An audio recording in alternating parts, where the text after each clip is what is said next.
কে? মাতাজি, কেউ কথা বলুন, শুনতে পাচ্ছি কিনা আমি। হরে কৃষ্ণ মাতাজি, শোনা ঠিক আছে। যাচ্ছে? আচ্ছা, ঠিক আছে, আমি সরি, আমি ওটা শেয়ার করতে পারছি না। আপনাদের আচ্ছা, হোয়াটসঅ্যাপে ঠিক আছে। পাঠিয়েছিলাম, একটু আপনাদের সামনে ওপেন করে রাখেন তাহলে হবে। ঠিক আছে। তো আচ্ছা। নরসিংহ পাঠ্যক্রমটা, যেটা আমরা গত ক্লাসে করেছিলাম, যে সেখানে হচ্ছে ব্রহ্মাণ্ড পুরাণে প্রহ্লাদ মহারাজ বলেছিলেন, এবং সেখানে কি 31টা শ্লোক আছে। হ্যাঁ।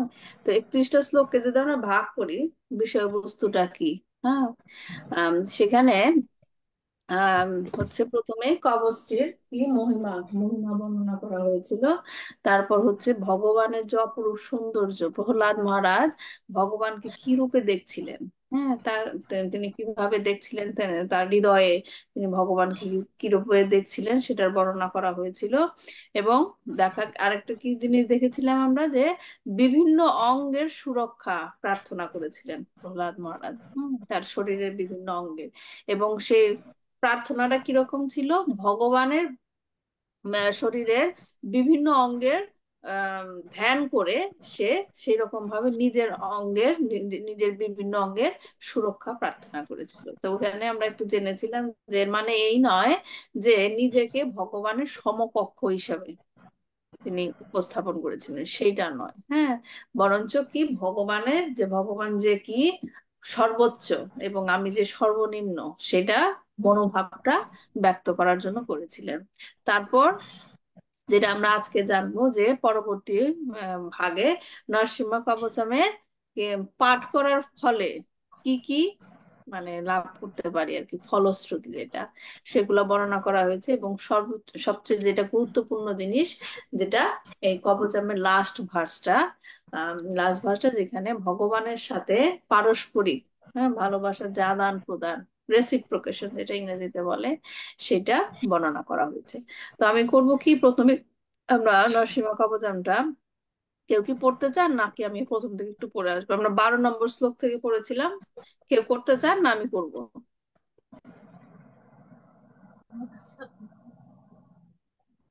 আচ্ছা, ঠিক আছে, আমি করি।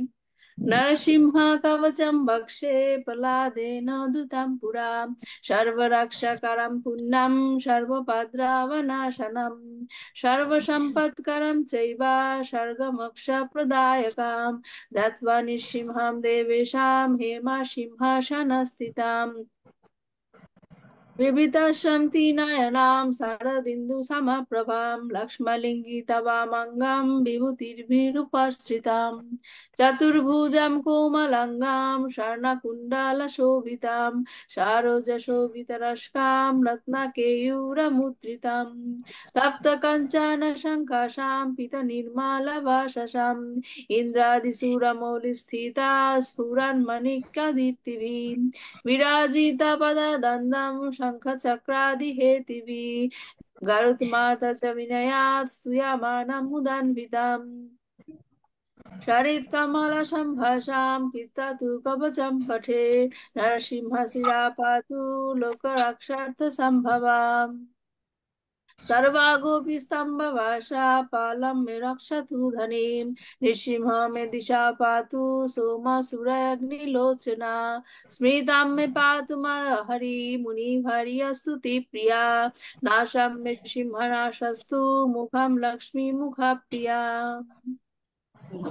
सर्वविद्याधिपा पातु नृसिंहरसनं मम, भक्तं पातु इन्दुवदनां सदा प्रह्लादवन्दिताम्, नरसिंह पातु मे कान्तां स्कन्दौ भूभृदनन्तकृत्, दिव्यश्रशोभितभुजौ नरसिंह पातु मे भुजौ, करौ मे देववरदो नरसिंह पातु सर्वतः, हृद्यां योगिसद्धश्च निवसं पातु मे हरि।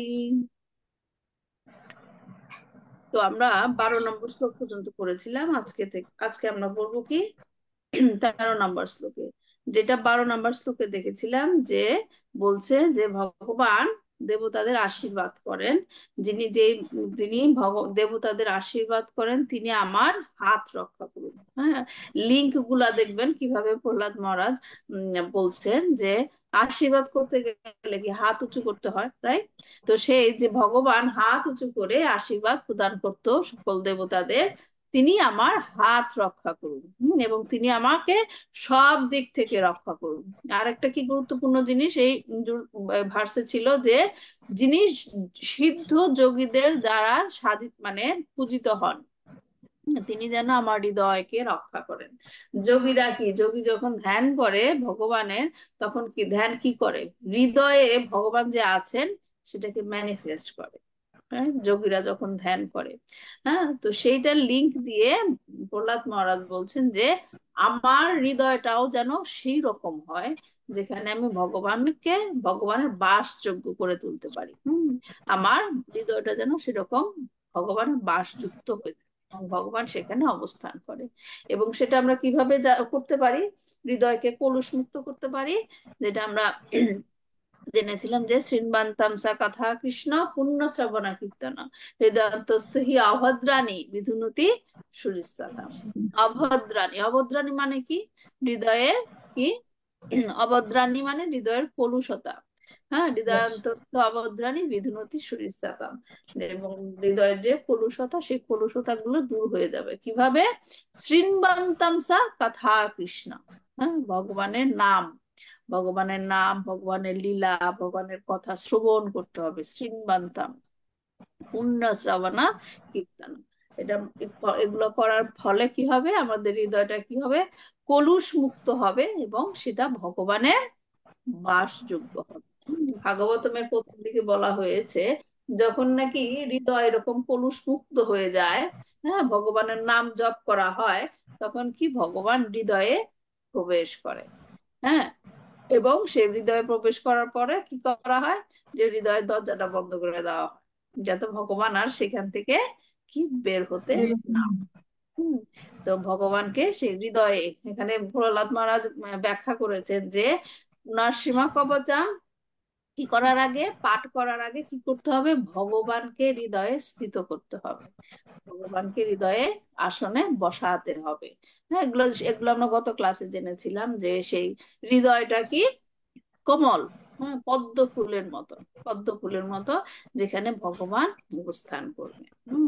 যে ভক্তরা চায়, ভক্তরা যেমন চায় যে আমরা কি ভগবানের চরণে আশ্রিত থাকি, কিন্তু ভগবান কি চান, আমার ভক্তরা কোথায় থাকুক, আমার হৃদয়ে থাকুক, যেমন লক্ষ্মী দেবী আছেন। হ্যাঁ, সেই রকম ভক্তদেরও কি করতে হবে, হৃদয়ে ভগবানকে স্থাপন করতে হবে। হ্যাঁ, তো আজকে আমরা যেটা পড়বো, বাধ্যম পাতু হিরণ্যকশা বক্ষ কুক্ষি বিদারণা নাভিম মে পাতু নরহরি স্বনাভি ব্রহ্ম সংস্তুতা। যিনি হিরণ্যাক্ষের ভয়ঙ্কর অসুরের বক্ষ উদর ছিঁড়েছেন, এখানে হিরণ্যাক্ষর কথা বলা হয়েছে কিন্তু প্রকৃতপক্ষে এখানে হিরণ্যাকশিপু। হ্যাঁ, হিরণ্যাক্ষ এবং হিরণ্যাকশিপু দুই ভাই ছিল, নাই? হিরণ্যাক্ষকে কে বধ করেছিল, ভগবানের বরাহ অবতার, রাইট? এখানে কিন্তু যদিও এখানে হিরণ্যাক্ষের কথা বলা হচ্ছে, হিরণ্যাক্ষের কথা বলা হয়েছে কিন্তু প্রকৃতপক্ষে হিরণ্যকশিপুকেই উল্লেখ করা হয়েছে। হ্যাঁ, সেই হিরণ্যাক্ষের কি উদর বক্ষ ছিঁড়েছেন ভগবান। হ্যাঁ, ভগবান কিভাবে তাকে বধ করেছেন, নখ দিয়ে তার উদর এবং হৃদয় বক্ষ ছিঁড়েছেন। তিনি যেন আমার কোমর রক্ষা করেন এবং ভগবান নরহরি আমার নাভিকে রক্ষা করেন। পয়েন্ট গুলা দেখেন যে তিনি যেন আমার কোমর রক্ষা করেন এবং তিনি যেন আমার নাভি রক্ষা করেন। তারপর তিনি কি লিঙ্কটা করেছেন, তিনি ভগবান ব্রহ্মা দ্বারা পূজিত হন, ভগবান ব্রহ্মা দ্বারা পূজিত হন যিনি তার নিজের নাভি থেকে এসেছেন। তো এখান থেকে লিঙ্কটা দেখুন কেন প্রহ্লাদ মহারাজ বলছেন যে আমার কোমর রক্ষা করেন এবং আমার নাভি রক্ষা করেন। এবং নাভির কথা যখন বলা হয়েছে তখন কার উদাহরণ দিয়েছে, ব্রহ্মার। হম, ব্রহ্মার উদাহরণ দিয়েছেন কেন, ব্রহ্মার জন্ম হয়েছিল কোথা থেকে, ব্রহ্মা, হ্যাঁ? ভগবানের নাভি থেকে। তো যখন নাকি প্রহ্লাদ মহারাজ বলছেন যে আমার নাভিকে রক্ষা করো, তার মানে ভগবানকে কাছে প্রহ্লাদ মহারাজ কি চাইছেন? আমার জন্মটাকে রক্ষা করো, রাইট? আমার জন্মটাকে রক্ষা করো। কেন চাইছেন আমার জন্মটাকে রক্ষা করা, মানে ভগবান প্রহ্লাদ মহারাজ জন্মটাকে রক্ষা করার জন্য? কেন? কারণ বিভিন্ন যোনিতে আমাদের জন্ম হতে পারে, রাইট? বিভিন্ন যোনিতে জন্ম হতে পারে, পশু যোনি, অসুর যোনি, হ্যাঁ, বিভিন্ন যোনিতে আমাদের জন্ম হতে পারে। কিন্তু এই যে, যেহেতু ম্যাটেরিয়াল ওয়ার্ল্ডে আমাদের জন্ম হয়েছে, আহ, দুই ধরনের সোল আছে, রাইট? কন্ডিশন সোল আর কি লিবারেটেড সোল। হ্যাঁ, কন্ডিশন কন্ডিশন সোল যারা আছে তারা কি নিশ্চয়ই কোনো ভুল করেছিল, ভগবানের প্রতি বিমুখ হয়েছিল কোনোভাবে, হ্যাঁ, তাই তাদের এখানে জন্ম হয়েছে। আর লিবারেটেড সোল যারা থাকে তারা কি, যে ভগবান তাদের সাথে লীলা করার জন্য তাদেরকে এখানে পাঠায়। ভগবানের বিশেষ কোনো কাজ, যেমন শিল প্রভুপাদ লিবারেটেড সোল। শিল প্রভুপাদ কোনো ভুল করেছেন তার জন্য যে তার এখানে জন্ম হয়েছে তা না, তাকে বিশেষ কাজের জন্য ভগবান এখানে পাঠিয়েছে। হ্যাঁ, পুরো জগতে ভগবানের নাম প্রচার করার জন্য তিনি হচ্ছেন লিবারেটেড সোল। যেমন ধরেন বৃন্দাবনে যারা ছিল ব্রজগোপীরা ভগবানের সাথে লীলা করেছেন, তারা কি কোনো ভুল করেছে? কন্ডিশন সোল তারা, তারা কন্ডিশন সোল, তারা হচ্ছে কি লিবারেটেড সোল, তারা এটারনালি লিবারেটেড সোল। কিন্তু তাদেরকে এখানে নিয়ে আসা হয়েছে, ভগবান তাদের সাথে কি লীলা করতে চাচ্ছে। তো যাই হোক, কন্ডিশন সোল যারা আমাদের মতো, যারা কন্ডিশন সোল, যারা এখনো ভগবানের ভক্তি আমরা প্র্যাকটিস করছি কিন্তু আমরা সেই উপরে উঠতে পারিনি এখনো, এখনো মাঝে মাঝে কি আমরা, মাঝে মাঝে বলবো কি বেশিরভাগ সময় আমরা ম্যাটেরিয়াল জিনিস নিয়ে আকৃষ্ট হয়ে যাই, রাইট? চেষ্টা করছি ভগবানের কাজ করে যাওয়ার জন্য, কিন্তু হয় না। আমরা বিভিন্ন ভাবে জড়িয়ে আছি বিভিন্ন, এই ধরেন শ্রীমদ্ ভাগবতমের এই উদাহরণটা আছে, যে রেশম গুটি পোকা দেখেছেন না? রেশম গুটি পোকা, রেশম গুটি পোকা কি করে? নিজের লালা দিয়ে নিজেই নিজেকে বাঁধে। জিনিসটা বুঝছেন? যে যে সে যখন মানে কি বলে ওটাকে, লার্ভা না কি বলে, যেটা নাকি রেশম গুটি কোকুন তৈরি করে, যেটা কোকুন, হ্যাঁ, সেটা কি করে? নিজের লালা দিয়েই নিজে নিজেকে বেঁধে ফেলে, নিজের খাঁচা নিজেই বেঁধে ফেলে নিজেকে। কিন্তু যখন নাকি লালা দিয়ে নিজে বাঁধতেছে, নিজেকে বেঁধে ফেলে, তখন নিজেই বুঝতে পারে না। যখন সে বন্দি হয়ে যায় তখন সে বুঝতে পারে আমি তো বাধা পড়ে গেছি। তো সেই রকমই আমরাও যে ম্যাটেরিয়াল ওয়ার্ল্ডে এখানে আছি, নিজেদের দোষেই নিজেকে বেঁধে ফেলছি, নিজেদের দোষেই নিজেকে বেঁধে ফেলছি। বুঝতে পারছি না যে আমরা কিভাবে জড়িয়ে যাচ্ছি, কিভাবে নিজেকে আমরা বেঁধে ফেলছি।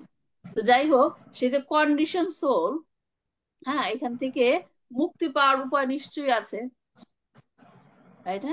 মুক্তি পাওয়ার উপায় কি? কি মনুষ্য জনি, হ্যাঁ, মনুষ্য জনিতে জন্মগ্রহণ করতে হবে এরকম।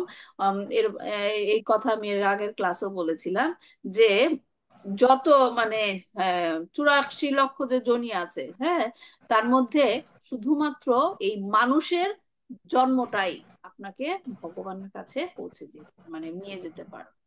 হ্যাঁ, তো সেটাই আর কি এখানে বলা হয়েছে, যে নাভির যে সুরক্ষার কথা বলছেন প্রহ্লাদ মহারাজ, যে আমার জন্মটাকে তুমি এইরকম করো যেন সেই জন্মে আমি তোমাকে তোমার কাছে ফিরে যেতে পারি। উম, আর যেটা নাকি বলা হচ্ছে যে শিবু কি হিরণ্যাকশিপুকে কিভাবে বধ করেছিলেন, সে নখ দিয়ে উদর ছিঁড়ে, হ্যাঁ। চৈতন্যচরণ প্রভু তার ক্লাসে বলেছেন যে একটা ব্যাখ্যা এটা করা যায়, আমাদের মনে প্রশ্ন আসতে পারে ভগবান এই পন্থাটাই বেছে নিলেন কেন, যে বুক চিরে হিরণ্যাকশিপুকে মেরে ফেলবে। অন্য কোনো ভাবে মেরে ফেলতে পারতেন, যদিও তার কোনো অস্ত্র অস্ত্র ব্যবহার করতে পারবেন না, এটা তো আপনারা জানেনই কাহিনীটা, যে অনেক কিছু কন্ডিশন ছিল। কিন্তু কেন এই পেটটাই খুলে বের কর, মানে এইভাবে সে মার। যখন গুরু মহারাজকে জিজ্ঞেস করেছিলাম, গুরু মহারাজ বলেছিলেন যে যেহেতু সিংহ মানে নরসিংহ রূপে ভগবান এসেছিলেন, এবং সিংহের মানে কিভাবে তারা বিহেভ করে, সিংহ তো এইভাবেই দংশন করে, রাইট, এভাবেই করে। কিন্তু তার মানে এই না যে নরসিংহদেবকে আমরা সিংহর মতো তুলনা করছি। পার্থক্যটা কি? সিংহ যখন তার শিকারকে এরকম ভাবে মেরে ফেলে, তার উদ্দেশ্য কি থাকে? সিংহটা যখন তার শিকারকে এইভাবে মেরে ফেলে, তার উদ্দেশ্যটা কি থাকে? মানে সে শিকারটাকে খাবে সে, হবে। রাইট? কিন্তু নরসিংহদেবের তো সেরকম কোনো উদ্দেশ্য ছিল না, রাইট? নরসিংহদেব হচ্ছে তাকে বধ করেছিল। হ্যাঁ, এবং সেই জিনিসটা আমরা কিভাবে দেখতে পারি? যখন সে বধ করলো তখন সে কি করেছিল, তার যে অন্ত্র ছিল, যে হিরণ্যকশিপুর অন্ত্র ছিল, সে কি করেছিল, তার গলায় পেঁচিয়েছিল, এবং বরমালার মতো সে গলায় পেঁচিয়েছিল, তাকে সম্মান দিয়েছিল, রাইট? কেন সম্মান দিয়েছিল? কারণ তার থেকেই তার পরম ভক্তের জন্ম হয়েছে। হিরণ্যকশিপুর বডি থেকেই প্রহ্লাদ মহারাজের জন্ম হয়েছে, রাইট? এই জন্য সে সেই মানে তাকে সেই রেসপেক্টটা দিয়েছিল, তার অন্ত্র সে মালা, বরমালার মতো করেছিল।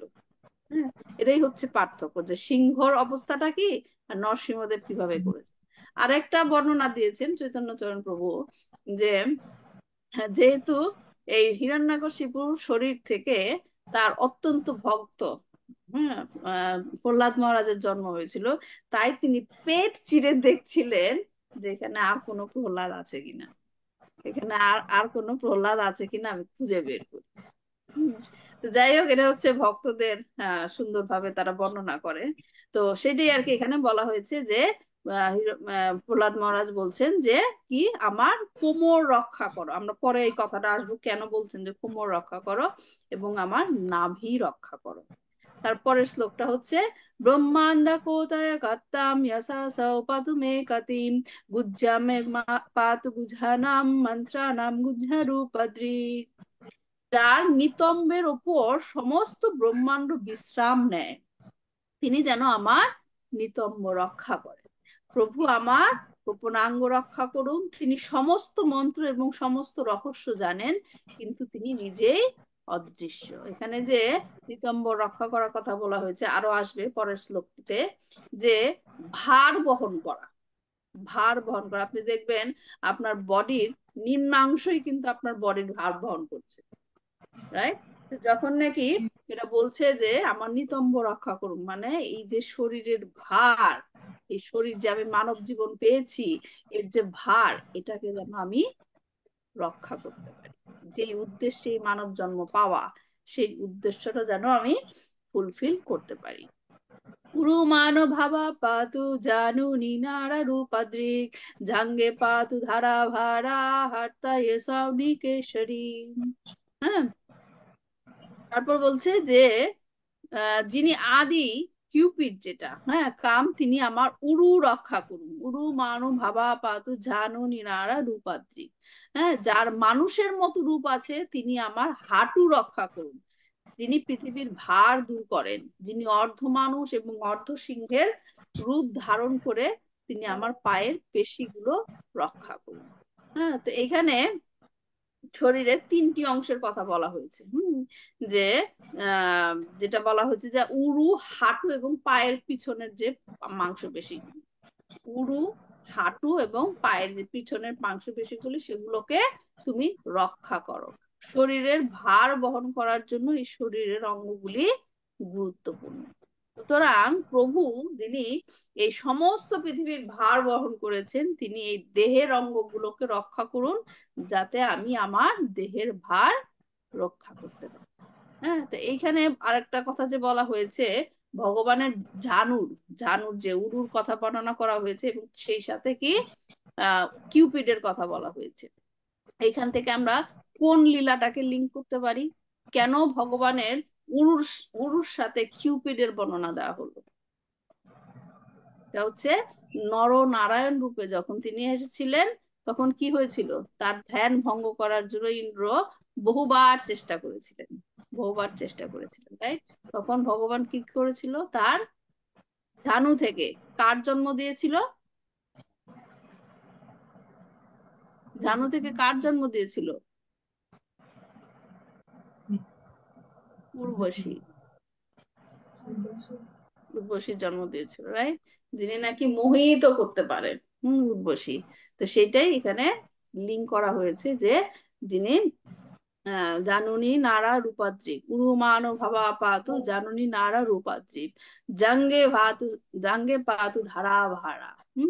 তো এখানে ভগবানের উরুর সাথে সেই কিউপিডের লিঙ্ক করা হয়েছে। এবং কেন উরুর কথা বর্ণনা করা হয়েছিল, যেন সে ভগবান কি যে পৃথিবীর ভার বহন করে সেটা যেন আমরাও করতে পারি। তারপর সুররাজ্যা পাদা পাতু পাদা মেনি হরিস্বরা সহস্র শীর্ষ পুরুষা পাতু মে সর্বসস্তনুম। যিনি স্বর্গীয় ঐশ্বর্য দান করেন তিনি আমার পা রক্ষা করুন। তিনি হলেন পরম নিয়ন্ত্রক, যিনি অর্ধ সিংহ এবং অর্ধ নররূপ ধারণ করেছেন। সহস্রমুখী পরম ভোক্তা আমার দেহকে সর্বদিক থেকে এবং সর্বক্ষেত্রে রক্ষা করুন। এখানে আবার দেখেন বলছেন যে যিনি স্বর্গীয় ঐশ্বর্য দান করেন তিনি আমার পা রক্ষা করুন। এটার সাথে কি লিঙ্ক হলো? ভগবানের স্বর্গীয় ঐশ্বর্য দান করেন, সেটার সাথে আমার পায়ের কি লিঙ্ক হলো? কারণ ভগবানের পা থেকেই স্বর্গের সমস্ত ঐশ্বর্যের সৃষ্টি হয়েছে। স্বর্গের সমস্ত যে ঐশ্বর্য সেটা ভগবানের পা থেকেই পাওয়া গেছে। এই কারণে তিনি প্রহ্লাদ মহারাজ লিঙ্ক করছেন যে সেই প্রভু যার চরণ থেকে স্বর্গীয় সমস্ত ঐশ্বর্য আসছে, সেই প্রভু আমার চরণ রক্ষা করুন। এবং কি বলছে, চারপাশ সহস্র শীর্ষা পুরুষা। সহস্র শীর্ষা মানে কি? অনেক। সহস্র মানে হাজার, হাজার হাজার মাথা তার। সেই যিনি নাকি সহস্র শীর্ষা পুরুষা, যার অনেক মস্তক, তিনি আমাকে সর্বদিক থেকে রক্ষা করুন। কেন? যেহেতু তার অনেক মস্তক, তাই তিনি সব দিক খেয়াল করছেন, পিছনে, সামনে, ডাইনে বায়ে, উপরে নিচে সব দিক তিনি খেয়াল করছেন। সেই প্রভু আমাকে সর্বদিক থেকে রক্ষা করুন। তারপর হচ্ছে মানগৃহা পূর্বাতা পাতু মহাবীরাগ্রাজগ্নিতা মহাবিষ্ণুর দক্ষিণে তু মহাজ্বালাস্তু নর্তাম। এই শ্লোক থেকে প্রহ্লাদ মহারাজ বলছেন যে, প্রার্থনা করছেন যে তুমি আমাকে সর্বদিক থেকে রক্ষা করো। সেই সবচেয়ে উগ্র ব্যক্তিত্ব আমাকে পূর্ব দিক থেকে রক্ষা করুন। যিনি সর্বশ্রেষ্ঠ বিদ্যের চেয়েও মহান, তিনি আমাকে দক্ষিণ পূর্ব দিক থেকে রক্ষা করুন। যেই জায়গা কি, যেই দিকটা অগ্নি দ্বারা পরিচালিত হয়। পরমেশ্বর বিষ্ণু আমাকে দক্ষিণ দিক থেকে রক্ষা করুন। সেই জ্বলন্ত আলোর ব্যক্তি আমাকে দক্ষিণ পশ্চিম দিক থেকে রক্ষা করুন। বিভিন্ন দিকের কথা বলা হচ্ছে, এবং সেই দিকগুলি বিভিন্ন দেবতারা সেটা কি লিড করছেন। পশ্চিমে মাতু সর্বেশো দিশি মে সর্বতো মুখা নরসিংহ পাতু ভয়াভম সম্মম ভূষাণ বিগ্রহাম। সবকিছুর পালন কর্তা আমাকে পশ্চিম দিক থেকে রক্ষা করুন। তার মুখমণ্ডল সর্বব্যাপী, তিনি দয়া করে আমাকে এই দিক থেকে রক্ষা করুন। ভগবান নরসিংহ আমাকে উত্তর পশ্চিম দিক থেকে রক্ষা করুন, যেটা কি বায়ুদেব, যেটা পবন দেব দ্বারা প্রভাবিত। যার রূপ সর্বোত্তম অলঙ্কার, তিনি আমাকে উত্তর দিক থেকে রক্ষা করুন, যেখানে কি সোম বাস করে, চন্দ্র। ঈশানাম পাতু ভদ্র মে সর্বমঙ্গলদায়কা সংসার ভয়দা পাতু সর্ব পাপ মৃত্যুর নিকেশরী। এখানে বলা হচ্ছে সর্বমঙ্গলময় ভগবান যিনি সর্বমঙ্গল দান করেন, উত্তর পূর্ব দিক থেকে আমাকে রক্ষা করুন। যেখানে কি সূর্য দেবতার দিক থেকে আমাকে রক্ষা করুন। এবং লাস্টের লাইনটা কি, যিনি মৃত্যু মূর্তিময়, তিনি আমাকে এই জড় জগতের মৃত্যু ভয় এবং আবর্তন থেকে রক্ষা করুন। তো এই পর্যন্ত যে শ্লোকগুলো আমরা পড়লাম, সেখানে কি বলা হয়েছে, বিভিন্ন দিক থেকে যেন ভগবান প্রহ্লাদ মহারাজকে রক্ষা করেন সেটাই প্রার্থনা করছেন। এবং বিভিন্ন দিকগুলি কি, বিভিন্ন দেব দেবী দ্বারা পরিচালিত হচ্ছে। এর আগেই আমরা দেখেছি যেখানে দেব দেবীদেরকে বর প্রদান করে ভগবান। হ্যাঁ, তো যখন তিনি এই উল্লেখগুলি করছেন যে এই দিক থেকে ভগবান আমাকে রক্ষা করো, ওই দিক থেকে আমাকে ভগবান রক্ষা করো, যে দিকটা অগ্নিদেব পরিচালনা করছেন, সূর্যদেব পরিচালনা করছেন, সোমদেব পরিচালনা করছেন। হ্যাঁ, তার মানে বেসিক আইডিয়াটা কি, প্রকৃতপক্ষে প্রহ্লাদ মহারাজ ভগবানের কাছে সেই রক্ষাটা কি, তার যে সুরক্ষা তিনি ভগবানের কাছেই চাচ্ছেন। আইডিয়াটা বুঝতে পেরেছেন? যে বিভিন্ন দিক থেকে তিনি সুরক্ষা চাচ্ছেন, সেই বিভিন্ন দিকগুলি বিভিন্ন দেব দেবী পরিচালিত করছেন, কিন্তু প্রকৃতপক্ষে সেই যে পরিচালনা করা, রক্ষাটা ভগবানের কাছ থেকে আসছে। তো এখন লাস্টের লাইনটা কি, 19 নম্বরে লাস্টের লাইনটা হচ্ছে কি, মৃত্যুর মৃত্যুর নিকেশরী। এটাই হচ্ছে গুরুত্বপূর্ণ জিনিস আমাদের বোঝা, যে মৃত্যুর ভয় থেকে রক্ষা পাওয়ার জন্য করা হয়েছে, মৃত্যু থেকে নয়। মৃত্যুর ভয় আর মৃত্যু, এটার মধ্যে পার্থক্য কি? এখানে প্রহ্লাদ মহারাজ যেটা চাইছেন প্রার্থনা, তিনি কিন্তু বলেননি আমাকে মৃত্যু থেকে রক্ষা করো, তিনি কি বলেছেন, মৃত্যু ভয় থেকে। তার মানে মৃত্যু ভয় এবং মৃত্যু দুইটা দুই জিনিস। কি পার্থক্য মৃত্যু ভয় এবং মৃত্যু?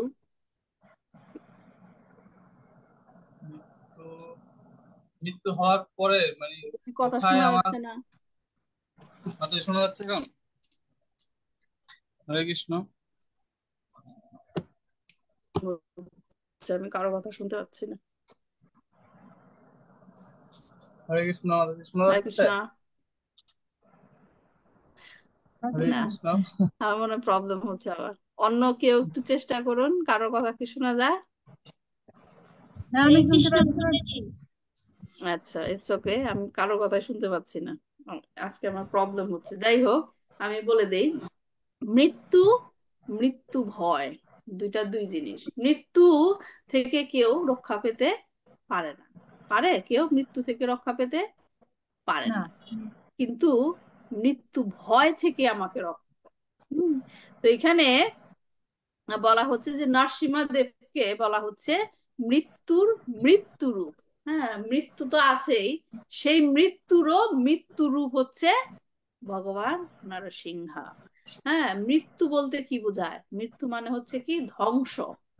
হ্যাঁ, যে শেষ হয়ে গেল সব, ধ্বংস। রাইট? এখন যেটা নাকি জীবনের শেষ দিকে আসে, যে জীবন ধ্বংস হয়ে গেল। হ্যাঁ, তো এখন ভয়টা আসে কোন কোনখান থেকে, ধ্বংস কথাটা থেকে, ধ্বংস কথাটা থেকে। হ্যাঁ, যদি ধ্বংস না আসে বা যদি ধ্বংস না হয়, তাহলে ভয়টাও থাকে না। ঠিক আছে, যদি ধ্বংস না থাকে বা ধ্বংসকে যদি আমরা দেখতে না পাই, তাহলে সেই ভয়টাও থাকে না। তো এই ভগবান এই ধরনের বিনাশ ঘটান এবং ভক্তদের কি, এই যে ভয়টা সেটার বিনাশ ঘটিয়ে এই ম্যাটেরিয়াল যে যত সব চিন্তা ভাবনা আছে তার থেকে বের করে নিয়ে আসেন। ঠিক আছে, এই ধ্বংসের ভয় থেকে রক্ষা করেন ভগবান। হ্যাঁ, তো আসলে মৃত্যুর ভয়টা কি? হ্যাঁ, আমি মানে বলতে চাচ্ছিলাম যে একজন মানুষ মৃত্যুকে কেন ভয় পায়। কারণ অনেকেই অনেক কারণ দিতে পারেন যে এই কারণে মৃত্যু ভয়, এই কারণে মৃত্যু ভয়, কিন্তু সবকিছুর উপরে গিয়ে দেখবেন যে মৃত্যুর আসল ভয়টা সেটা হচ্ছে এই দেহটাকে আমার ছেড়ে দিতে হবে। এটাই হচ্ছে মৃত্যু ভয়, যে আমি দেহটাকে ছেড়ে যেতে হবে। আমি যতই বলি যে, আমাকে যদি কেউ জিজ্ঞেস করে যে তুমি মৃত্যুর জন্য এখন প্রস্তুত কিনা, তখন আমার প্রথম চিন্তাটা কি আসবে, আমি চলে গেলে আমার ছেলে মেয়েকে কে দেখবে? তাই, আমার ছেলে মেয়েকে কে দেখবে, আমার এই সংসারটা কে দেখবে? প্রথম জিনিসটা এই মাথার মধ্যে আসবে, যে আমি যদি চলে যাই আমার এই সংসারটা কে দেখবে। যখনই আমি ছেলে মেয়ের কথা চিন্তা করব, তার মানে অ্যাটাচমেন্টটা কোত্থেকে আসতেছে, তাদের সাথে আমার সম্পর্কটা হয়েছে কি করে, শরীরের সাথে। রাইট? কারণ এই ছেলে মেয়ে পরবর্তী জন্মে কি আমার ছেলে মেয়েই থাকবে? থাকবে না। তাই, তাহলে এই জন্মে আমি ছেলে মেয়ের চিন্তা করছি মানে কি, তার মানে আমি আমার শরীরের সাথে যে তার সম্পর্ক সেইটা নিয়ে চিন্তা করছি। তার মানে আমি শরীরটাকে হারাবো সেইটা নিয়ে ভয় পাচ্ছি। এই কারণেই মানুষের মধ্যে মৃত্যু ভয়টা আসে। যেটা হোল ভগবত গীতা ওই জিনিসটার থেকেই শুরু হয়েছিল। যে অর্জুন প্রথমেই কি ভয় পেয়েছিল, যে আমি আমার আত্মীয় স্বজনকে হারিয়ে ফেলবো। হ্যাঁ, আমি যদি রাজ্য পেয়েও থাকি, আমি ওদের ছাড়া রাজ্য কিভাবে ভোগ করব, তাই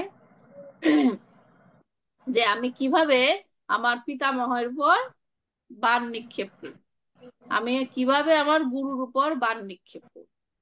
সেই জিনিসটা দিয়েই কিন্তু তার সকল বিষাদ যোগ যেটা শুরু হলো প্রথমে এই কারণটা দিয়ে। হ্যাঁ, তো এই কারণটা কি হলো, ভগবান কি বলেছিল, যে তুমি বিজ্ঞের মতো কথা বলছো কিন্তু আসলে তুমি বিজ্ঞই হও না।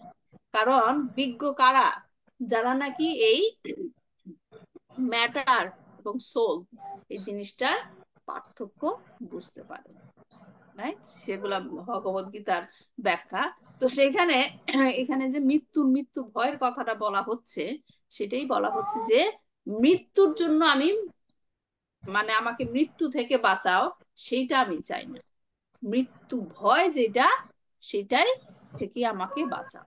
এখন এই মৃত্যুর ভয়টা কিভাবে দূর হবে, যখন আমরা বুঝতে পারবো যে মৃত্যুর ভয়টা আসলে কি, এই শরীরটাকে ছাড়া নিয়ে আমাদের ভয়।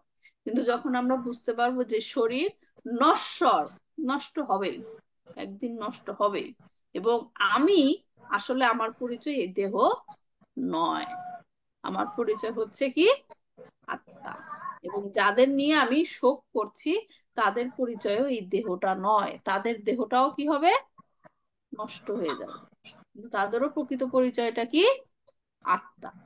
এই যে জ্ঞানটা যেটা ভগবত গীতায় ভগবান দিয়েছেন, এই জ্ঞানটা যখন আমাদের মধ্যে প্রস্ফুটিত হবে, ম্যানিফেস্ট হবে, তখনই কেবল আমরা এই মৃত্যু ভয় থেকে রক্ষা পাবো। ঠিক আছে, মৃত্যু আমাকে বাঁচাও আমাকে বাঁচাও সেটা চিন্তা না করে, ভগবান আমাকে রক্ষা করো যে আমি যেন এই এই জন্মের পরে, মৃত্যুর পর তোমার কাছে চলে যেতে পারি। ঠিক আছে, তো এই যে ভয়টা, সেই ভয়টা দূর করার কথাই বলছেন প্রহ্লাদ মহারাজ। এবং সেই জ্ঞানটা কোত্থেকে আসবে, যখন ভগবানের প্রতি আমরা শরণাপন্ন হব, এবং শরণাপন্ন হওয়ার ফলে ভগবানই আমাদেরকে সেই জ্ঞানটা দিবে। দদাতি বুদ্ধির যোগান্তা, আমি তোমাকে সেই বুদ্ধিটা দিব, যে বুদ্ধির প্রভাবে তুমি আমাদের কাছে তুমি আমার কাছে চলে আসতে পারো। এই জন্যই তাকে বলা হচ্ছে, নরসিংহদেবকে মৃত্যুর ভয়ের মৃত্যু। বোঝা গেছে কথাটা, মৃত্যুর মৃত্যু। তারপরে শ্লোকটা, ইদাম নরসিংহ কবচাম প্রহ্লাদ মুখে মণ্ডিতাম ভক্তিমান ইয়ে পাথে নৈতাম সর্ব পাপায় পামুচ্যতে। এই নরসিংহ কবচ প্রহ্লাদ মহারাজের মুখ থেকে বের হয়ে শোভিত হয়েছে, যে ভক্ত এটি পাঠ করবে সে সমস্ত পাপ থেকে মুক্ত হবে। পুত্রবান, এখন এটা হচ্ছে ফলশ্রুতি বলা হচ্ছে আর কি, নরসিংহ কবচম পাঠ করার যে ফল পাওয়া যায়। পুত্রবান ধনবান লোকে দীর্ঘায়ুরুপজায়তে ইয়াম ইয়াম কামায়াতে কামাম তাম তাম প্রাপ্নোতি অসংশয়াম। এই পৃথিবীতে মানুষ যা চায় তা নিঃসন্দেহে পেতে পারে, যেমন ধন সম্পদ, পুত্র, বহুপুত্র, দীর্ঘায়ু লাভ করতে পারে এই নরসিংহ কবচম পাঠ করার ফলে। সর্বত্র জয়মাপ্নোতি সর্বত্র বিজয়ী ভবেৎ ভূমি অন্তরিক্ষ দিব্যানাম গ্রহাণাম বিনিবারাণাম। যিনি বিজয় কামনা করেন তাকে, সে বিজয়ী হবে, এবং তিনি সমস্ত গ্রহ, পার্থিব, স্বর্গীয় এবং এর মধ্যবর্তী সব কিছুর প্রভাবকে দূরে রাখতে পারেন। বৃষ্টিকোরাগ সম্ভূতা বিষাপাহারানাম পরাম ব্রহ্ম রাক্ষসায়ক্ষানাম দূরৎসরান কারণম। এটি সর্প এবং বিচ্ছুর বিষের সর্বোত্তম প্রতিকার, ব্রহ্মা, রাক্ষস, ভূত এবং যক্ষকেও তাড়ানো যায়। ভুজে বা তালা পাত্রে ভা কবচম লিখিতাম শুভাম কারামূলে ধৃতাম ইয়েনা সিদ্ধে কর্ম সিদ্ধয়াম। কেউ যদি তার বাহুতে এই কবচটি লিখে অথবা একটি তাল পাতার উপর লিখে তার কবজিতে লাগাতে পারে, এতে করে তার সমস্ত কাজ নিখুঁত হবে। দেবাসুরা মানুষেষু সমসমেব জয়ম লভেত এক সন্ধন্তি সন্ধম বা ইয়াপাতে নিয়ত নারাম। যে ব্যক্তি এই প্রার্থনাটি নিয়মিত জপ করে তা একবার বা তিনবার দৈনিক না হোক, তিনি দেবতা এবং মানুষ এবং দেবতা দানব বা মানুষের মধ্যে বিজয়ী হবেন। সর্বমঙ্গল মঙ্গলম মুক্তিম মুক্তিম চ বিন্দতি দাতিম সাতি সহস্রাণি পাতে শুদ্ধাত্মানাম নিনাম। যে ব্যক্তি শুদ্ধ চিত্তে প্রার্থনাটি 32,000 বার পাঠ করবে, সে সমস্ত শুভ জিনিসের মধ্যে সর্বাধিক শুভ প্রাপ্ত হবেন। এবং ইতিমধ্যে এই ব্যক্তির জন্য ইতিমধ্যে উপলব্ধি করা হয়েছে যে বস্তুগত আনন্দ এবং মুক্তি লাভ করবেন। কবচস্য মন্ত্রস্য মন্ত্র সিদ্ধি পজায়তে আনেন মন্ত্ররাজেন কৃত্বা ভস্মাবির্মন্ত্রণাম। এই মন্ত্রটি সমস্ত মন্ত্রের মধ্যে রাজা। ভস্ম দিয়ে অভিষেক করে অন্য সমস্ত মন্ত্র উচ্চারণ করলে যা পাওয়া যায়। তিলাকাম বিভ্রিয়াদি অস্তু তস্য গাহ ভয়ম হরেত ত্রিভরম জপমানাস্তু ধত্তম ভরিয়া বিমন্ত্র চ। শরীরে তিলক লাগিয়ে জলের সঙ্গে আচমন নিয়ে এই মন্ত্রটি 3 বার পাঠ করলে সমস্ত অসুখ গ্রহের ভয় দূর হয়। প্রসায়ে দিও নারো মন্ত্রাম নরসিংহাধন্যমাচরে তস্য রোগ প্রণশ্যতি এচা সুকুক্ষি সম্ভবা। যে ব্যক্তি ভগবান নরসিংহদেবের ধ্যান করে এই মন্ত্রটি পাঠ করবেন, তিনি সমস্ত রোগ থেকে মুক্ত হবেন। কিমার্তা বহুনোক্তেন নরসিংহ সদৃশ ভবেৎ মানস চিন্তিতাম ইয়াত্তু সতচ্চপ্নোত সংশয়ম। আর কি, যে এই নরসিংহ কবচম পাঠ করলে নরসিংহের সঙ্গে একাত্মতা অর্জন করে, নিঃসন্দেহে যে কেউ ধ্যান করবে তার মনের ইচ্ছা পূর্ণ হবে। তো এই যে ভার্সগুলি বলা হলো বিভিন্ন ফলশ্রুতির কথা, আমি ব্যাখ্যা করি নাই। সবগুলির মধ্যে কি কি বলছেন, যে পাপ থেকে মুক্ত হওয়া যায়, পুত্র ধন লাভ হয়, বিজয়ী হওয়া যায়, সাপ এবং বিচ্ছুদের বিশেষ প্রতিকার করা যায়, বিভিন্ন ধরনের। কিন্তু ভক্তরা কি এসব চায়? ফলশ্রুতি ভক্তরা এটাই পয়েন্ট ছিল আমার বলার, যে আমি সবগুলো পড়লাম, ব্যাখ্যা দেইনি, কারণ ভক্তরা এসব ফলশ্রুতি মানে এটা করলে এটা ফল হবে, সেইটা তারা কখনো করে না। রূপ গোস্বামী বলেছেন যে বিভিন্ন ধরনের প্রার্থনা। এখন প্রশ্ন হতে পারে, কেন প্রার্থনার মধ্যে এত কিছু বলা হলো যে এটা করলে এত লাভ হবে, যদিও যদিও ভক্তরা এটা কি করে না, চায় না। আসলে এই যে প্রার্থনাগুলি, সেগুলা কি শুধুমাত্র ভক্তদের জন্য যে করা হয়েছে তা নয়, বিভিন্ন স্তরের লোকের জন্য এই প্রার্থনাগুলি মানে বলা হয়েছে, শাস্ত্রে বর্ণিত আছে। এক একজন এক এক লেভেলে থাকে, এক এক রকম আকাঙ্ক্ষা থাকে তাদের। হ্যাঁ, শিল প্রভুপাদ একটা ক্লাসে বলেছিলেন যে এই উদাহরণটা আমি আগেও দিয়েছি, যে ধরেন কোনো সুপার মার্কেটে গেলেন, সেখানে কিছু জিনিস সেল দিয়েছে, দুধের কৌটা সেল দিয়েছে, হ্যাঁ, পাউরুটি সেল দিয়েছে। হ্যাঁ, তো আপনি প্রত্যেক দিনই আপনার পাউরুটি দুধ কিনতে হবে। এখন আপনি যদি দোকানে যান, যদি সেটা সেলে নাও থাকে, আপনি কিনবেন, কারণ আপনার সেটা দরকার, প্রত্যেক দিনে আপনি কিনেন।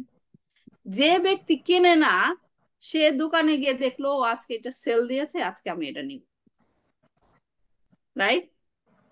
যে নাকি প্রত্যেক দিন কিনে না, সে দোকানে গিয়ে দেখলো এটা সেল দিয়েছে, তাই আমি আজকে নিব। তার মানে কি, সেই সেল প্রাইসটা তাকে সেই জিনিসটা কিনতে আকর্ষণ করবে, রাইট? এইটাই হচ্ছে পার্থক্য। যিনি নাকি ভগবানের ভক্তি সবসময় প্র্যাকটিস করে, হ্যাঁ, সে সেল প্রাইসও দেখবে না, রিয়েল প্রাইসও দেখবে, তার দরকার দুধ এবং পাউরুটি নিয়ে আসবে।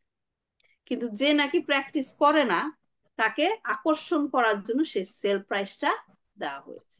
ঠিক সেই রকম এই প্রার্থনার মধ্যে এই যে বিভিন্ন ধরনের ফলশ্রুতি দেওয়া হয়েছে, যারা নাকি এখনো ভগবানের শরণাপন্ন হয়নি, যারা এখনো সেই প্র্যাকটিসের স্তরে পৌঁছায়নি, তাদেরকে আকর্ষণ করার জন্য এই বিভিন্ন প্রার্থনার মধ্যে এই ফলশ্রুতিগুলির উল্লেখ করা হয়েছে।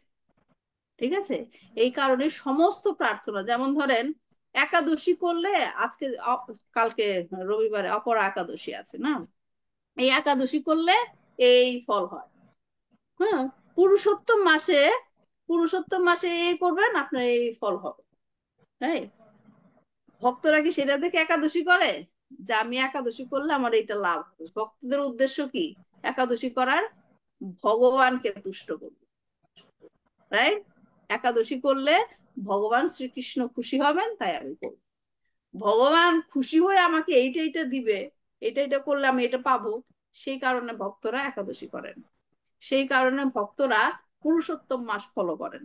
পুরুষোত্তম মাস, সে বিশেষ বিশেষ দিনগুলি কি যে ফলগুলি আমি পাবো, সেই কারণে পুরুষোত্তম মাস করে তা না, কার্তিক মাস করে তা না।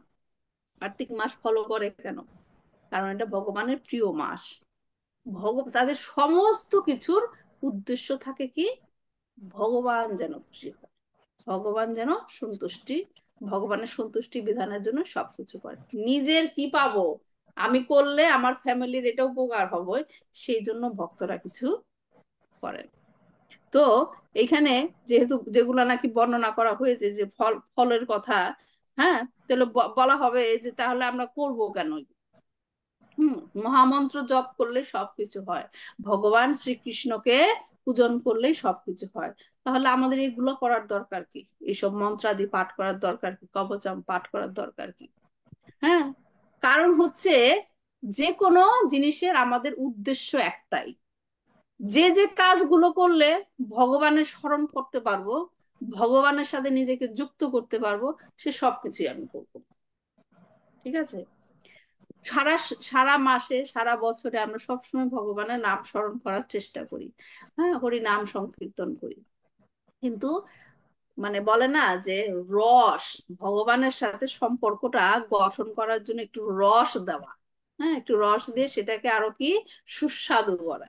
এই কারণে বিশেষ বিশেষ দিনে আমরা বিশেষ বিশেষ কাজগুলো করি, কিন্তু আমাদের কি টার্গেট কি থাকে, যে ভগবানকে যেন স্মরণ করতে পারি। এই যে নরসিংহ চতুর্দশীতে আমরা কি করি, নরসিংহ কবচম পাঠ করি, তারপর কি নরসিংহ দেবের যে লীলা সেটা পড়ি। হ্যাঁ, তাতে কি হয়, আমাদেরকে ভগবানের সাথে লিঙ্ক করার জন্য আরো সহজ করে দেয়, যেন আমরা ভগবানের সাথে আরো বিশেষ ভাবে যুক্ত হতে পারি। হ্যাঁ, কিন্তু সেটা ক্ষেত্রে আরেকটা জিনিস আমাদের মনে রাখতে হবে, যে সাপ্লিমেন্টাল না, সাপ্লিমেন্টাল। সেটা হচ্ছে কি, যে আজকে আমরা নরসিংহ চতুর্দশী হলো, আমরা নরসিংহ কবচাম করলাম, ভগবানের অভিষেক করলাম, আমরা 16 মালা জপ করার টাইম পাইনি, 16 মালা জপ করবো না আজকে। এটা কি উদ্দেশ্য?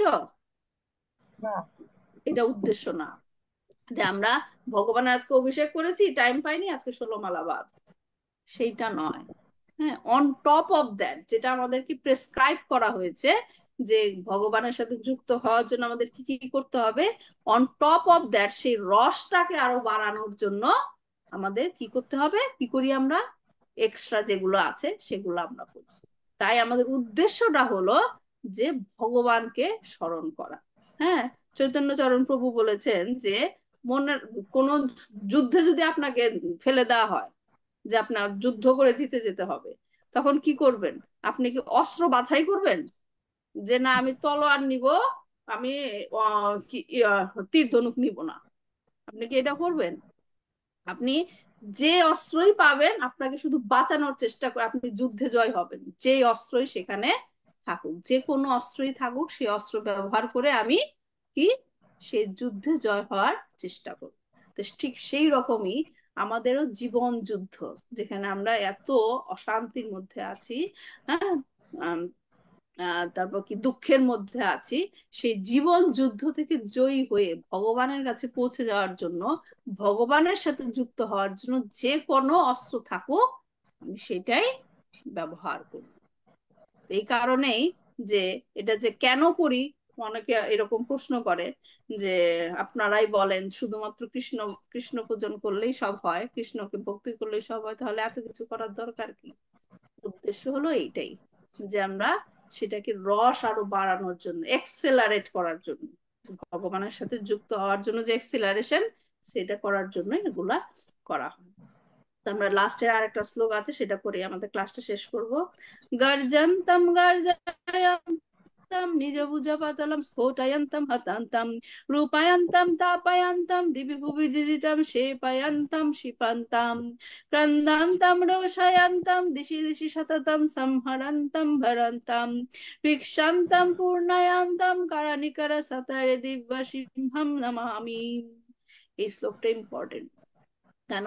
এই শ্লোকের মধ্য দিয়ে ভগবান এবং ভক্তের মধ্যে যে পারস্পরিক আদান প্রদান, ভগবানের যে আদান প্রদান, সেটাই বলা হয়েছে, যেটা নাকি গীতাতে বলা হয়েছে, ইয়ে ইয়াথা মাম প্রাপদ্যন্তে তামস্তথৈবা ভাজাম মাহাম। যে আমার প্রতি যে রকম সারেন্ডার হবে, আমি তার প্রতি সেই রকম ভাবে আমার ভালোবাসা প্রকাশ করব। গর্জান্তাম গর্জায়ান্তাম, ভগবান নরসিংহ যারা তাদের ভক্তদের কষ্ট দেয়, তাদের প্রতি ক্রোধের সাথে উচ্চস্বরে গর্জন করেন, তাদের বিরোধীদের আরো গর্জন করান যেন সে তার সাথে যুদ্ধ করে। নিজ ভুজা পাতালাম স্ফোটয়ন্তাম হাতান্তাম, হ্যাঁ, এবং তিনি তার বাহুর নখ ব্যবহার করে সেই অসুরদের দেহ ছিন্ন ভিন্ন করে রাক্ষসদের হত্যা করেন। রূপায়ন্তম তাপায়ন্তম, তিনি সর্বদা রাক্ষসদের খোঁজ করেন। কেন খোঁজ করেন? এই রাক্ষসরা আমার কি ভক্তদেরকে কষ্ট দিচ্ছে, এবং তাদেরকে খোঁজ করে তিনি তাদের যন্ত্রণা দেন। এবং সেই রাক্ষসরা কি শুধুমাত্র যে পৃথিবীতে এক গ্রহতেই আছে তা নয়, তারা বিভিন্ন গ্রহে অবস্থান করছে, এবং তারা হচ্ছে কি দিতির বংশধর। সে পায়ান্তাম শিপান্তাম, তাদের ধরেন, সেসব রাক্ষসদের তিনি ধরেন এবং নিক্ষেপ করেন এবং তাদেরকে হত্যা করেন।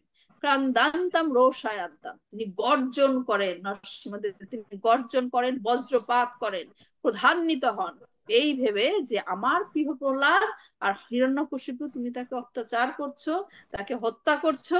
সেই জন্য ভগবান নরসিংহদেব কি ক্রুদ্ধ হয়েছে, উগ্র নরসিংহা, তার ভক্তদের কষ্ট দেখার ফলে তিনি কি উগ্র হয়েছেন।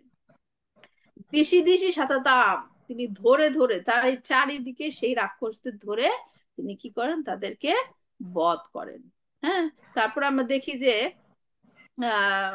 প্রহ্লাদ হিরণ্যকশিপুকে বধ করার পরও তার ক্রোধ প্রশমিত হয়নি, নরসিংহদেবের রাগ কমেনি, এমনকি দেবতারাও প্রার্থনা করে তাকে শান্ত করতে পারেননি। কারণ তিনি কেন তিনি দেবতাদের প্রার্থনায় শান্ত হননি? কারণ তিনি দেবতাদের উপরেও রাগ করেছেন যে আমার প্রহ্লাদের উপর এত অত্যাচার হয়েছে, তোমরা কেউ এসে তাকে রক্ষা করোনি। এই কারণে তিনি দেবতাদের প্রতিও ক্রুদ্ধ হয়েছিলেন। হ্যাঁ, কোনো দেবতা তাকে সাহায্য করতে আসেনি। তো ঠিক এইভাবে একই রকম ভাবেই দেখেন কি বলা হচ্ছে, যে সেই ভগবান যিনি এরকম ক্রুদ্ধ গর্জন সহকারে সমস্ত রাক্ষসদেরকে হত্যা করছেন, নখ দিয়ে তিনি তাদেরকে হত্যা করে ফেলছেন, সেই ভগবানই কি করছেন, যখন প্রহ্লাদ মহারাজ তাকে গিয়ে মালা প্রদান করলো এবং স্তুতি করলো, সেই হাত দিয়ে তিনি প্রহ্লাদ মহারাজের মাথায় হাত ছুঁয়ে তাকে আশীর্বাদ করলেন। একই হাত, যে হাত দিয়ে তিনি সমস্ত অসুরদের ধ্বংস করলেন, সেই হাত দিয়ে তিনি কি করেন, প্রহ্লাদ মহারাজের মাথায় ছুঁয়ে তাকে আশীর্বাদ প্রদান করেন। এটাই হচ্ছে রেসিপ্রোকেশন, যে তার প্রতি তার মানে আমরা যেরকম ভাবে আমাদের আচরণ করব ভগবানের প্রতি, ভগবান ঠিক সেই রকম ভাবে আমাদেরকে সেই রেসিপ্রোকেটের আচরণ ব্যাক করবে। হ্যাঁ, তো এই কারণে তাকে বলা হচ্ছে কি ভক্ত বাৎসল্য। এখন লাস্ট যে পয়েন্টটা বলে আমি শেষ করব, বলতে পারেন যে ভগবদ গীতায় ভগবান বলেছেন যে সবাই তার কাছে সমান, সবাই তার প্রতি মানে তার সন্তান, এবং সবাই তার প্রতি তার কাছে সমান। তাহলে আমরা এখানে দুই রকমের ব্যবহার কেন দেখতে পাচ্ছি? হিরণ্যকশিপুকে তিনি ধ্বংস করলেন এবং প্রহ্লাদ মহারাজকে তিনি মানে কি আশীর্বাদ করলেন। তার মানে কি এই যে ভগবান নরসিংহদেব ভগবানের সন্তান নন? তাই কি আমরা ধরতে পারি? কেন তিনি তাকে বধ করলেন? প্রকৃতপক্ষে সবাই হচ্ছেন কি ভগবানের সন্তান। তিনি কাউকে যখন হত্যা করেন, সেটাও তার ভালোবাসারই প্রকাশ। এর আগে কোন এক ক্লাসে আমি এটা বলেছিলাম, হিরণ্যকশিপুকে হত্যা করেছেন আপাত দৃষ্টিতে মনে হয় যে তিনি হিরণ্যকশিপুকে ভালোবাসেন না, কিন্তু তাই কি ঠিক? কারণ হিরণ্যকশিপুর মধ্যেও যে আত্মা রয়েছেন সেটাও তার সন্তান। তিনি কিভাবে হিরণ্যকশিপুকে কি করতে পারেন? ঘৃণা করতে পারেন। কিন্তু তাকে যে হত্যা করলেন, সে হত্যাটা হচ্ছে তার প্রতি ভালোবাসা প্রকাশ। কারণ সেই যে দেহটা তিনি ধারণ করেছেন হিরণ্যকশিপু, সেই দেহের জন্যই হিরণ্যকশিপু তার কাছে আসতে পারছিলেন না। কারণ তিনি সেই দুষ্টু দেহ, অসুর দেহের মধ্যে নিজেকে কি বন্দি করে ফেলেছিলেন, এবং সেই দেহটাই হচ্ছে সেখানকার বাধা ভগবানের কাছে পৌঁছে যাওয়ার জন্য। তাই তিনি কি করলেন? সেই বাধাটা দূর করার জন্য তিনি তার সেই দেহকে কি করলেন? হত্যা করলেন। হ্যাঁ, তার মানে কি? এটা হিরণ্যকশিপুর প্রতি তার ভালোবাসার প্রকাশ, যে হিরণ্যকশিপুকে তিনি সে বাধা অতিক্রম করে তার কাছে আসতে দিলেন। তো এটাই হচ্ছে যে পয়েন্ট বোঝার, যে ভগবান সবার প্রতি হচ্ছে সমদৃষ্টি, সবাইকেই তিনি ভালোবাসেন। কাউকে যে আহ, হত্যা করলেন তার মানে যে তিনি তাকে ভালোবাসেন না, তা ঠিক নয়। হুম। এই যেমন ধরেন বলি মহারাজ এবং সুদামার উদাহরণটা যদি আমরা দেই, সুদামাকে তিনি কি করলেন? তার ধন সম্পদ ছিল না, তাকে তিনি ধন সম্পদ দিলেন, রাইট? আর বলি মহারাজকে তিনি কি করলেন? তার সমস্ত ধন সম্পত্তি কেড়ে নিলেন। দুজনের প্রতি দুই রকম তার আচরণ। তার মানে কি? তিনি বলি বলি মহারাজকে পছন্দ করেন না, তাই তিনি তার ধন সম্পদ নিয়ে নিলেন। আর সুদামাকে পছন্দ করেন, তাই তাকে ধন সম্পদ দিলেন। তাই কি? তাই নয়। এটার ব্যাখ্যা হচ্ছে গভীর, যেটা নাকি ডিপ থিঙ্কিং হচ্ছে সুদামার, যে তিনি তিনি সকল কিছুই ত্যাগ করতে পারেন। এর জন্য তার মধ্যে অল্প হলেও গর্বের সৃষ্টি হয়েছিল, গর্ব করছিলেন যে আমি ত্যাগ করতে পারি। হ্যাঁ, তার সেই গর্বটাকে নষ্ট করার জন্য ভগবান তাকে ধন সম্পদ দিয়েছিলেন, যে তোমার ধন সম্পদের দরকার আছে। হুম। তার সেই ত্যাগের যে সামান্য গর্ব, সেটাকে ধ্বংস করার জন্য। আর বলি মহারাজের কি ছিল? বলি মহারাজ হচ্ছে কি, তার মধ্যে অল্প হলেও গর্ব হয়েছিল, তিনি দান করতে পারেন অনেক, তিনি অনেক দান করতে পারেন। এই কারণে তার সেই গর্বটাকে নষ্ট করার জন্য তার সমস্ত ধন সম্পদ কেড়ে নিয়েছিলেন। তো এই কারণে ভগবান কার কার প্রতি কি আচরণ প্রদর্শন করবেন সেটা ডিপেন্ড করে। একটা দিয়ে আরেকটাকে মানে কি এক্সাম্পলিফাই করা যায় না, উদাহরণ দেওয়া যায় না। হ্যাঁ, কার জন্য কি করলে ভালো হবে সেটা ভগবান নিজেই বোঝেন, এবং সেইভাবে তাদের প্রতি রেসিপ্রোকেশন করেন। ঠিক আছে, তাহলে আজকে এই পর্যন্তই থাক। নেক্সট উইক আবার দেখা হবে শ্রীমদ্ ভাগবতম ক্লাস নিয়ে। একটা উইয়ার সিচুয়েশন হয়েছে, আমি আপনাদের কথা কিছু শুনতে পাচ্ছি না, আমি আমি কথা বলে যাচ্ছি। মাতাজি হাত তুলেছেন, কিন্তু আমি তো আপনাদের কথা শুনতে পাচ্ছি না। আচ্ছা ঠিক আছে, আমি লাইভটা বন্ধ করে আমি আবার জয়েন হই, যদি কারোর প্রশ্ন থাকে প্রশ্ন করতে পারেন। ঠিক আছে, ভালো থাকবেন সবাই। वाञ्छाकल्पतरुभ्यश्च कृपासिन्धुभ्येव च पतितानां पावनेभ्यो वैष्णवेभ्यो नमो नमः। আচ্ছা, আমি আবার জয়েন করছি, যদি কারো প্রশ্ন থাকে একটু প্রশ্ন করতে পারেন। হরে কৃষ্ণ।